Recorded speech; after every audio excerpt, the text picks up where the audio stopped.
K&K프리 김경입니다. 지난주에 모델 3가 국내 공식 론칭을 했습니다. 꽤 반응이 좋은 것 같습니다. 원래 론칭하기로 한 것보다 굉장히 늦게 한 2년 반, 3년 가까이 뒤에 이렇게 론칭을 했는데요. 아무래도 모델 3가 국내 론칭하면서 국내 전기차 시장도 확실히 변화가 있을 것으로 보여집니다. 그래서 오늘은 모델 3에 대해서 좀 더 기술적인 부분, 테크놀로지에 대한 부분을 좀 언급하도록 하겠습니다.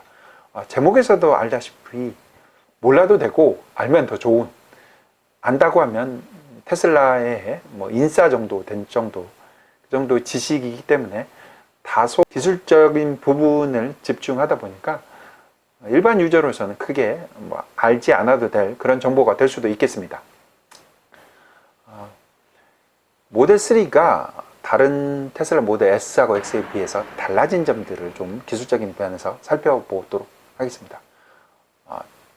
먼저 모델 3는 세단입니다. S에 비해서 S도 세단인데요. 크기가 좀 더 줄어든 세단이라고 할 수 있겠습니다. 모델 3는 전장이 4.7m 정도고 휠베이스가 2875mm 정도 되는 차량입니다. 소나타보다는 작고 아반떼보다는 좀 더 큰 정도의 차량이라고 할 수 있겠습니다. 먼저 달라진 점이라고 하면 모델 3부터 기존의 모델 S하고 X에서 쓰던 그런 차명을 쓰지 않게 됐습니다. 모델 S, X에서는 70D, 90D, P100D 이런 숫자를 많이 썼는데 이게 바로 배터리 용량을 의미했습니다. 하지만 모델 3부터는 이런 배터리 용량에 대한 언급이 없어졌어요. 국내에 출시하면서 스탠다드 레인지, 그리고 롱 레인지, 그리고 퍼포먼스 이렇게 나눠놨습니다. 기존의 배터리 용량을 언급하던 차명에서 배터리 용량보다는 주로 얼마나 먼 주행거리를 가느냐를 언급하는 방식으로 바뀌었습니다. 아무래도 전기차 사용자들이 배터리 용량보다는 이 차가 얼마나 멀리 주행할 수 있느냐를 더 관심 있게 보기 때문에 이렇게 바뀐 게 아닌가 좀 생각합니다. 같은 용량의 배터리라 해도 차량의 무게가 어떻게 되느냐, 인테리어를 어떻게 하느냐에 따라서 차량 무게가 달라지기 때문에 각 차량마다 같은 용량의 배터리를 썼어도 주행 가는 거리가 다르기 때문에 이렇게 표기하는 게 더 합리적일 수 있다고 개인적으로 생각합니다. 첫 번째로 바뀐 점이 이렇게 차명을 하는 부분이 바뀐 게 된 거고요. 두 번째 부분은 파워트레인이라고 할 수 있는 부분에 배터리, 그리고 모터, 그리고 관련된 구동 체계들이 있을 수 있겠는데요. 배터리가 바뀌었습니다. 제가 지금 들고 있는 게 있는데요. 원통형 건전지입니다. 리튬이온 건전지인데요. LG화학에서 만든 18650이라는 배터리가 되겠습니다. 모델 S하고 X에서는 이런 18650 배터리를 썼습니다. 물론 LG화학 거는 아니고 파나소닉 배터리를 사용했습니다. 18650이란 무슨 말이냐면 18은 18mm 요 지름이 되고 이 배터리 길이가 높이가 65mm가 된다 해서 18650이라는 이름을 붙였습니다. 근데 이 배터리를 모델 3부터는 18650이 아닌 21700 배터리로 바뀌었습니다.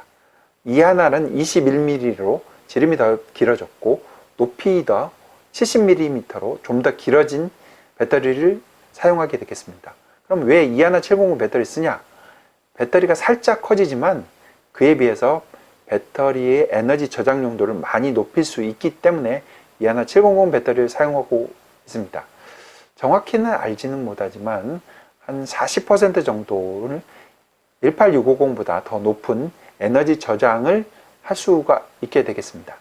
세 번째로 바뀐 내용이라고 하면 이 배터리 에너지를 통해서 구동시키는 모터 형식이 바뀌었습니다. 모델 S하고 X에서는 인덕션 모터를 썼습니다. 테슬라 하면 인덕션 모터 굉장히 강합니다. 기술력도 높았고 또한 이거에 대한 특허나 이런 것들이 많이 있었지 않았을까 생각합니다.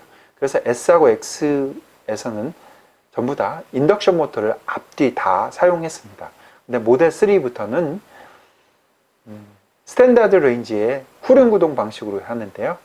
이 뒤쪽에 쓰이는 모터 형식이 바뀌었습니다. 인덕션 모터를 쓰는 게 아니고 퍼머넌트 마그넷, 영구 자석 모터를 사용하게 됩니다. 구체적으로 얘기하면 국내에서 쓰는 전기차들 그리고 다른 회사에서 쓰는 PMSM, 퍼머넌트 마그네틱 싱크로너스 모터, PMSM 모터를 쓰는 건 아닙니다. PMSRM 모터를 쓰는데요. 퍼머넌트 마그넷 스위치드 릴럭턴스 모터, 굉장히 길죠. PMSRM 모터를 쓰는데요.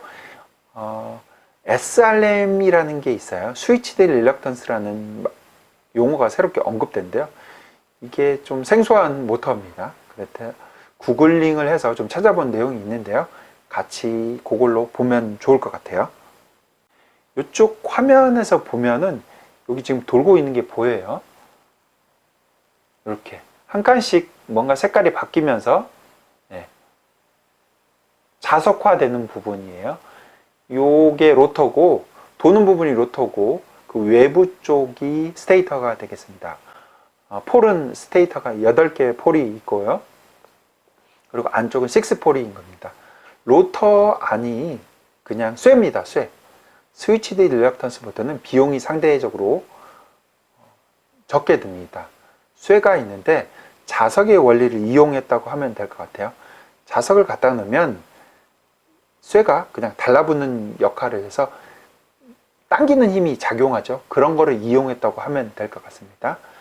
여기 색깔이 바뀐 부분을 동일하게 자석화 시키면 두 개가 연결된 마그네틱 플럭스가 흐르게 됩니다. 자석의 마그네틱 플럭스가 흐르면서 최소의 저항이 될 수 있는 상태로 마그네틱 플럭스가 이동하게 돼요. 따라서 그 안에 로터 안은 쇠붙이가 이렇게 방향을 따라서 이끌리게 되는 거예요. 그래서 일치화되는 겁니다. 그러면서 내부 로터가 회전하게 되게 되겠습니다. 회전이 다 하게 되면 다른 쪽으로 또 자기화시켜서 또 이동시키고 이런 방식을 채택하는 게 스위치드 릴럭턴스 모터가 되겠습니다.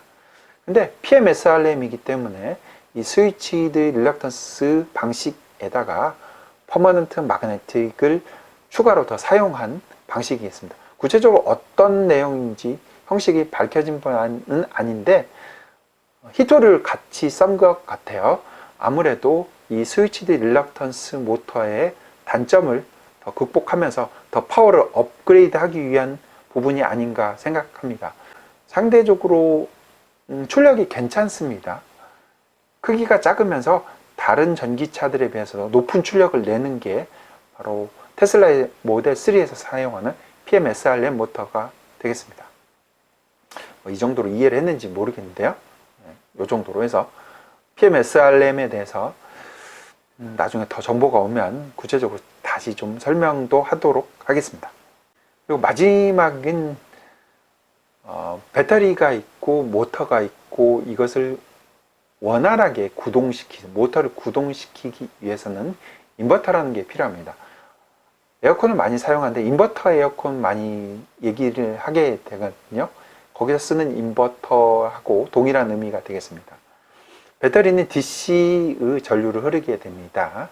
근데 AC 모터를 쓰기 때문에 이 DC 전류를 AC 전류로 변환해주는 장치가 바로 인버터가 되겠습니다. 공학도라면 전기전자 쪽을 좀 했다면 DC 모터, DC 전류를 갖다가 컨버팅을 하는 거죠. 해서 AC로 만드는 작업이 쉽지 않다는 걸 알 수 있겠습니다. 이렇게 만들어줘, AC 형태로 만들고 주로 삼상 AC를 만들어줘서 제어를 하게 되는데 인버터를 만들기 위해서 소재 부분이 굉장히 중요합니다. 이 인버터에 사용된 소재가 예전에 모델 S하고 X 때 사용된 소재하고 확실히 다릅니다. 예전에 S하고 X에서 사용된 것은 실리콘을 기반으로 한 IGBT를 썼습니다. 근데 모델 3부터는 IGBT가 아닌 실리콘 카바이트 소재를 기반으로 한 모스 FET를 썼습니다. 모스 FET 용어가 좀 길어지는데요. 뭐 더 설명, 좌우지간 실리콘 기반으로 쓰는 소재에서 실리콘 카바이트 기반으로 바뀌면서 달라진 부분, 좋아진 부분이라고 하면은 바로 이 실리콘 카바이트를 통해서 높은 열에도 견딜 수 있고 높은 전압에도 견딜 수 있는 소재로 바뀌었다는 부분입니다. 따라서 이 각각 디바이스들이 반도체 소자들을 쓰는데, 캐패시터나 뭐 인덕터 이런 것들을 쓰는데 이런 소자들을 작게 만들 수가 있어요. 따라서 인버터 크기를 줄일 수가 있게 됩니다. 그래서 요 근래 전기차에도 실리콘 카바이트 소재를 많이 쓰고 개발을 하는 추세로 바뀌고 있습니다. 그래서 모델 3가 이런 부분에서 크기도 줄였다고 보여지고요. 이를 통해서 효율도 더 극대화했다고 보여줄 수 있겠습니다. 이렇게 크게 한 서너 가지 정도의 모델 3의 기술적인 부분에 대해서 알아봤습니다.